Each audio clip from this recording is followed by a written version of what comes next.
Salut, c'est Bruno. Donc dans cette vidéo, je vais vous montrer comment transformer une pergola standard, une pergola classique comme celle-là, en pergola bioclimatique.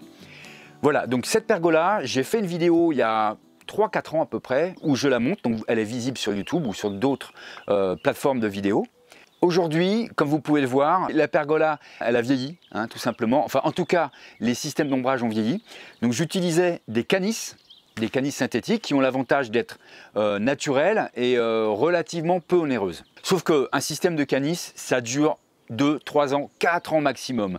Et avec le jeu des intempéries, donc la pluie, la neige, le vent, les ultraviolets aussi, au bout de 2 ans, ça commence à partir en sucette. Et voilà, là c'est le cas. Il en reste un petit peu là-bas, une toute petite partie qui arrive à survivre. J'utilisais aussi des voiles d'ombrage. C'est bien aussi parce qu'on les met en œuvre très facilement, très rapidement, mais c'est pareil. Au bout de 2-3 ans, ça commence à partir, à se déchirer de partout. Donc c'est pas une solution durable. Et en plus, les voiles d'ombrage, quand on a des surfaces importantes à couvrir, ça commence à coûter cher. Donc tout ça c'est terminé, j'en ai marre de dépenser mon argent et de bricoler. Donc je vais passer à la vitesse supérieure. Donc je vais poser un système à base d'un kit qui est destiné aux constructeurs amateurs, mais il est aussi utilisé par les professionnels. Et donc c'est un kit qui permet de transformer, donc qui permet de s'adapter à n'importe quel type de pergola et qui permet de faire une pergola bioclimatique. Alors qu'est-ce que c'est une pergola bioclimatique? C'est une pergola en fait sur laquelle on va mettre des lames qui vont être orientables, donc qui vont permettre de soit faire complètement entrer la lumière, soit complètement fermer. Son gros avantage, c'est que c'est un système qui est très facile à mettre en œuvre, et ça je vais vous le montrer dans un instant, et c'est un système économique. Par rapport à une pergola bioclimatique installée par un professionnel, on a quand même des coûts qui sont 2 à 3 fois inférieurs. Voilà. Donc c'est super intéressant. Et c'est surtout, voilà, vous allez voir, c'est vraiment la facilité du truc. Et le résultat est vraiment très efficace et très convaincant esthétiquement. Dans un premier temps, on va commencer par dégager tout ce qui reste là. Donc il y a la canisse, le bout de canisse qui reste, des câbles inox qui ne servent plus à rien. Et surtout, on va dégager la place parce que quand on bricole, c'est important d'avoir une place complètement dégagée. C'est important pour la sécurité, c'est important pour travailler sereinement. Voilà, ça permet d'éviter de perdre des outils, de chercher les choses, etc. Là, on va complètement tout dégager. Voilà, je crois qu'on est prêt.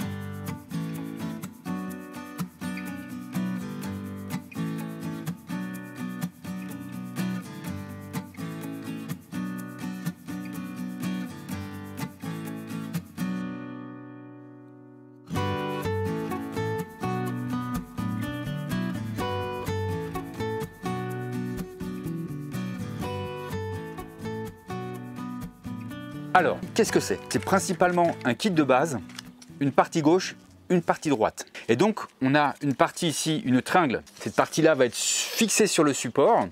Et ensuite, on a des flasques qui vont recevoir les lames. Position fermée, position ouverte. Il existe 2 tailles de lame, 20 mm et 27 mm. Cela correspond à l'épaisseur de la lame. Il y a 2 types de lames. Il y a les lames en aluminium avec plusieurs coloris. Couleur noir mat, couleur gris anthracite, couleur gris aluminium, couleur gris beige, couleur oxyde de Mars et couleur blanc. Ensuite, il existe aussi des lames en bois, profil à clin, où là, par contre, ce qui va se passer, c'est qu'en position fermée, les lames vont se recouvrir. Du bois ou aluminium, que choisir? Alors là, c'est vraiment une affaire de goût. Moi, ma préférence personnelle va au bois pour des raisons, parce que je suis un passionné de bois. Le bois est moins cher quand même, voilà. Mais on est quand même dans des profils, des lames qui ne vont pas bouger dans le temps, qui sont très stables mécaniquement et qui ont un côté contemporain qui est vraiment très sympa. Ce profil, je vais vous montrer, en fait, il mesure 475 mm de longueur et il se met bout à bout. Voilà, donc on peut faire 50, 100, 150, 200, etc. en longueur. Donc ça va être la profondeur de la pergola. Il va supporter 5 lames. Quand vous arrivez à l'extrémité de votre pergola, s'il y a des flasques en trop, vous pouvez recouper. Et la partie qui est découpée, donc il y a une partie que vous allez fixer et l'autre partie, vous allez la mettre à l'autre extrémité. On va voir, c'est peut-être ce qui va se passer ici. On va voir, on va regarder. Alors, donc, nos lames font 120 cm de long, 120 cm auquel il faut rajouter 15 mm de part et d'autre. 15 mm, ça correspond à l'épaisseur de la base. Moi, j'ai un petit peu moins de 120 cm. Vous voyez, il y a ça entre chaque solive. Donc, soit je démonte tout et je remets les solives de façon à ce qu'on ait 120,3 cm. soit je recoupe les lames à chaque fois. Donc je vais à peu près enlever ça. Voilà. Et c'est ce que je vais faire parce que c'est ce qui est le plus simple. Et de plus, si je recommence tout ce solivage, arrivé à l'autre extrémité, je ne suis pas sûr qu'il ne me reste pas un petit truc tout rikiki qui soit complètement ridicule. Donc je vais juste enlever une solive sur deux et je vais recouper les lames. Voilà, maintenant je vais déterminer où je vais positionner mon kit de base par rapport à la solive. Donc il n'y a pas vraiment de règle. On peut le mettre en bas, ici, on peut le mettre au milieu, on peut le mettre en haut.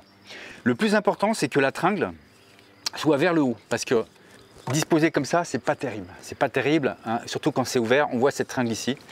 Donc il vaut mieux qu'elle soit vers le haut. Vers l'extérieur, ça gêne pas.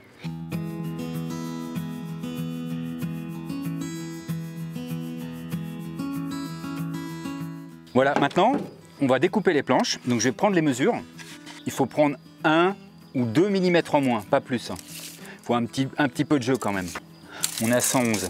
Alors surtout, moi, le conseil que je vous donne, c'est de vérifier régulièrement cette distance. Donc si la planche est coupée trop long, c'est pas grave. Si ça rentre pas, il faut redonner un coup de scie, c'est pas grave. Par contre, si c'est coupé trop court, si ça flotte comme ça, c'est déjà un petit peu plus gênant. C'est pas non plus gravissime, hein, puisqu'on a les flasques qui recouvrent les extrémités. Donc si c'est un petit peu plus court, ça ne se voit pas.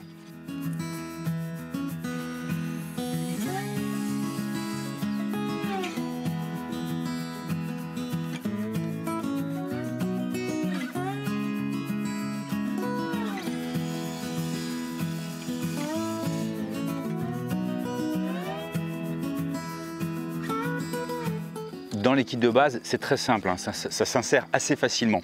Parfois, ça coince un petit peu. Alors, dans ces cas-là, il y a deux possibilités. Soit vous utilisez le plat de la main et vous tapez doucement jusqu'à introduire complètement la lame, soit vous utilisez un maillet en caoutchouc. Dans ces cas-là, faites très attention, hein, parce que là, on sent moins sa force. Personnellement, moi, j'utilise le plat de ma main. Mais disons que pour une petite main, effectivement, il faut peut-être mieux passer sur un maillet. Donc je vais vous montrer les deux solutions. Donc la première solution, moi c'est la méthode que j'utilise habituellement. Donc avec le plat de la main, tout doucement. Voilà.